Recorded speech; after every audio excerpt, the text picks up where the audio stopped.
யூனிவர்ஸ்ல நீ எது கேட்டாலும் நடக்கும் அப்படின்னு சொன்னா நீங்க நம்புவீங்களா? ஆமா, இந்த யூனிவர்ஸ்ல நீ எதை கேட்கறியோ அது கொடுக்கற கெப்பாசிட்டி இந்த யூனிவர்ஸ்க்கு இருக்கு. பட் அதை நம்ம பண்ணக்கூடிய கெப்பாசிட்டி நம்மளுக்கு இருக்கா அப்படின்னு நம்ம டெஸ்ட் பண்ணிருந்தோம்.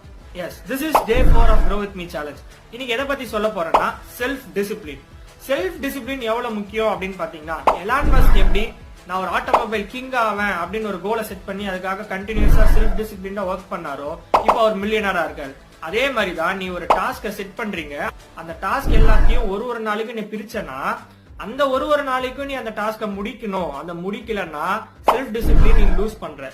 எப்ப நீ செல்ஃப் டிசிப்ளின் லூஸ் பண்றியோ அப்பனோட சக்சஸ் ஆன ஆப்பர்ச்சுனிட்டியும் கம்மியாயிட்டே வரல. ஒரு சக்சஸ் ஆன கோலை நீ செட் பண்றனா செல்ஃப் டிசிப்ளின்டா அதுக்காக நீ ஒர்க் பண்ணிட்டே இருந்தா மட்டும் தான் நீ சக்சஸ் அச்சீவ் பண்ண முடியும். இது மாதிரி கண்டென்ட்ஸ்க்கே என் சேனலை ஃபாலோ பண்ணிக்கோங்க. உங்க ஃப்ரெண்ட் யாருன்னா இது மாதிரி செல்ஃப் டிசிப்ளின்டா இல்லைன்னா அவளுக்கு இந்த ரீலை ஷேர் பண்ணுங்க. அடுத்த வீடியோல பாருங்க.